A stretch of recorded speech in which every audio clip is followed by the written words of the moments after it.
Well, yeah, I'm at home right now because my studio time is over, and I'm too skint to go back to the studio. So just buy this pack so I can get rich and go back to studio and work in the studio, and that'll be really helpful. However, we're gonna have to continue this video in my gaff. So welcome, feel yourself like at home. And in this video, I want to talk to you about the Songstarter, one of the song starters of this pack. This one is number 3. Let me just show you what it is, and then I'm just gonna take you through what I did for this pack and some, processing chain techniques and stuff like this. I went really lightly on that one, obviously, because I didn't want to, overcomplicate the sounds. I wanted to make it as raw as possible, but sound big and nice. So yeah, let's have a gander what it sounds like.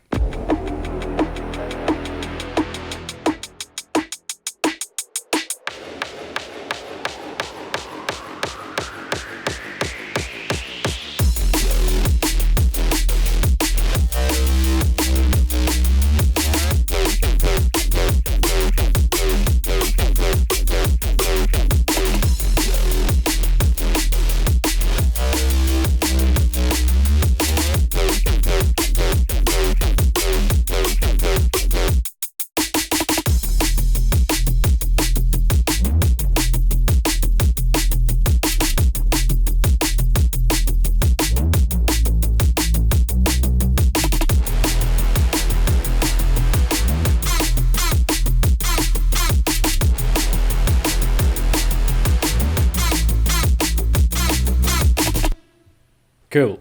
What I like about this one in particular, it's kind of a little bit lyrical, and there's like a lot of bass going on in that, and it still managed to be, like quite technical and like punchy in that. Quick thing about drums, as I said in the previous video, I like to program it using MIDI, and just like allows me for quick, processing. I was talking about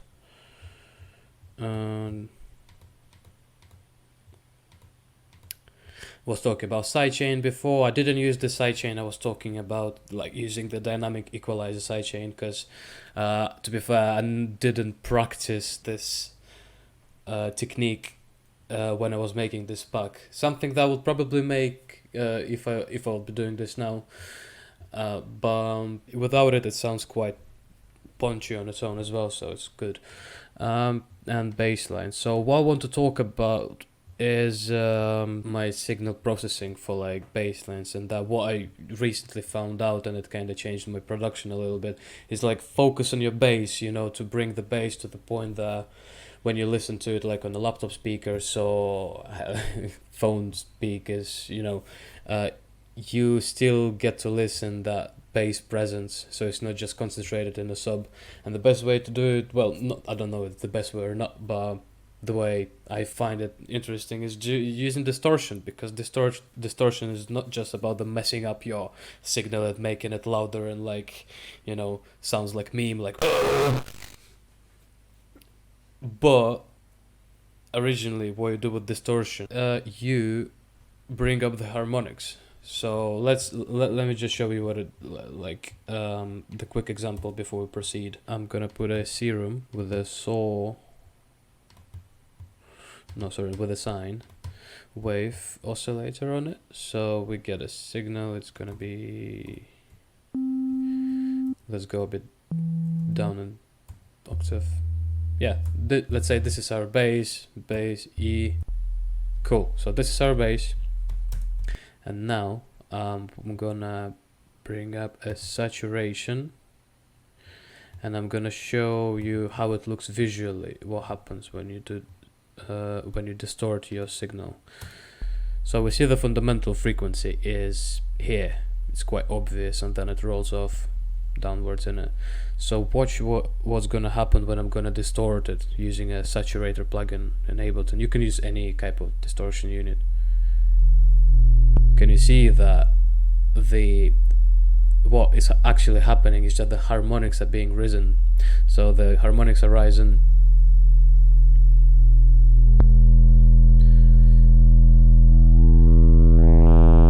and obviously, like, as more you go, as more prominent and it becomes, you can implement it, let's say, in your bass. So the way I do it, I split my frequency bands. So that's the first thing. I have a sound, and let's say no, I have a bass, and I just want to bring up this bass, like, you know, the moving part of the sound more without touching, distorting the top part of it. So how do I do this? For the sake of this tutorial, to save up some time, I'm just gonna take an example from this sound.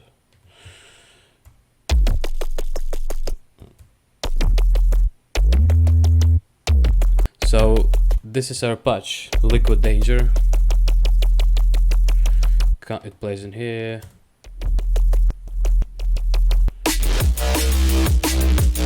It plays here as a sub. So I brought up OTTs, you know, just to beefen up the sound, and then basically, in order to split the frequencies, I use audio effect track. So what it allows you to do, let's say you throw a equalizer, EQ8, and then you just press Ctrl G. So what it puts it into the effect rack, and then from there you can duplicate this rack. You see this chain, just press Ctrl D for duplicating. There you go. So what happened, that this chain has a equalizer on it. This chain has an equalizer on it, this one doesn't.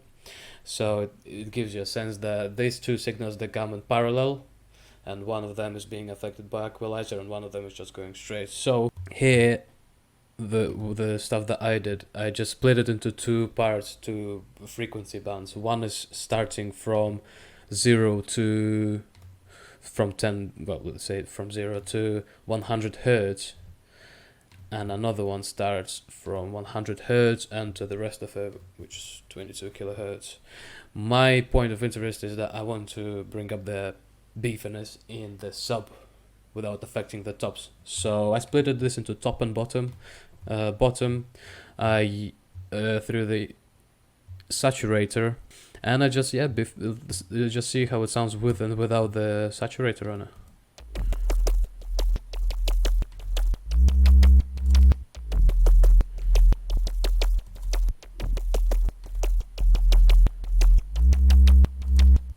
You get the idea. Another example is let's just use the same serum patch. No, let's just use a different one. Let's say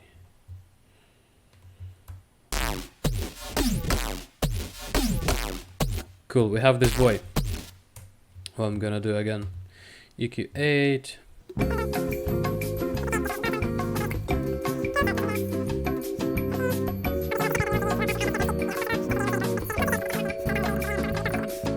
On the bottom, we're gonna throw a saturator, and so that's how the signal sounds. Oops.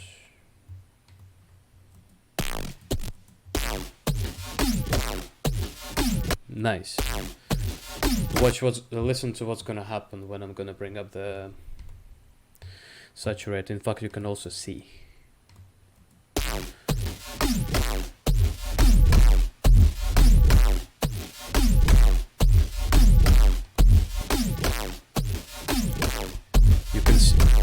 You can see how this area is being affected, like starting from 50, like 50 to 100. Obviously, that's around the area where the presence of the bass is happening, and you can see how much is being increased.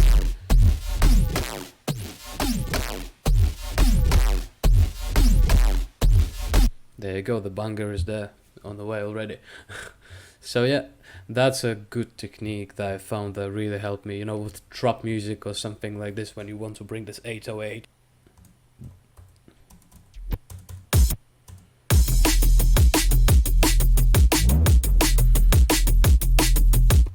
Is another trick I used here is kind of separating the layers of your sub and bringing the upper harmonics of your sub bass, putting this through chorus, so it kind of makes this has effect. So basically makes your sub bass more stereo on the upper level of harmonics, and obviously on the lower level of harmonics you keep it mono, because that's what everyone tells you to do. No, basically it makes sense because that's where you want to keep all the energy of the track in it. But the upper levels you can kind of, put into more stereo because it sounds pleasant for ears, kind of cool, and it kind of brings this nice, interesting vibe to it. In this particular instance, let's say, what did I do here? We have, you can separate your frequency bands of your sound for different reasons. Let's say here, obviously, I did it on the bottom layer. I increased the sub bass, and on the top layer, I put this sound into chorus. Let's deselect bottom layer. Without chorus, it sounds like this. So basically, sounds, quite thin comparing to what it's gonna sound like now.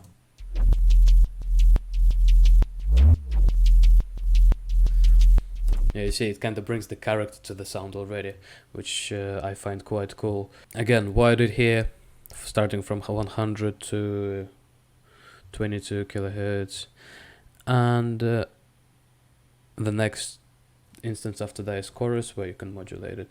And yeah, these two signals, they run in parallel, and together they create this beautiful sound. When I was making this, I thought it's not enough to, to hear it like on the laptop speakers on the phone, and just not exciting enough if you hear it like this. It's quite subby. Yeah, it's just sub pretty much playing. So for that matter, I added another layer to kind of support this mid-range, lower mid-range of your bass. So that sounds like this.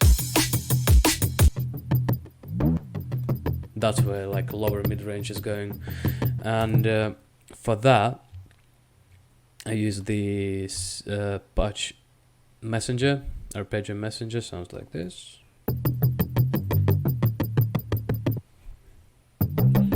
I took all the lower frequencies from that patch because I just wanted to accentuate this mid-range of the sound, as you can see.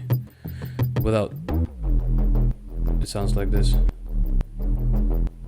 And with. So I put it through a lot of distortion. So let's say without plugins it sounds pretty much like this.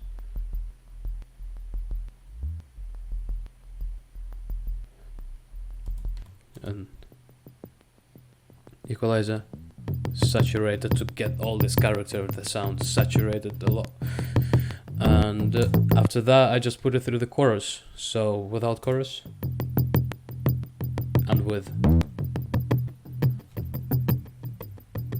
You know what I mean?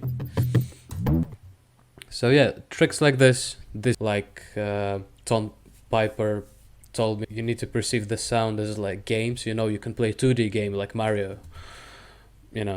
It's still nice, old school though, but not as exciting as, let's say, if you play like a modern virtual reality kind of game, or at least 3D kind of game, you know what I mean? So perceive your sounds like a 3D.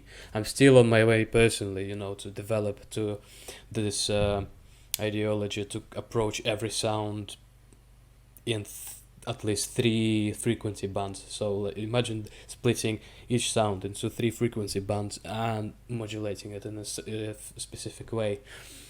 Takes time, but the results are amazing. So, and that pretty much proves it. But here I just used it for 2 bands. Imagine what you can do with 3 bands. So let's say bottom will be from 0 to 100, then mid-range will be from 100 to 600 or 1k, and top will be from 1k to top. And yeah, man, possibilities are endless. So I think here I'm gonna end this video, and yeah, you done now. Buy the pack. Shout out the Mandem.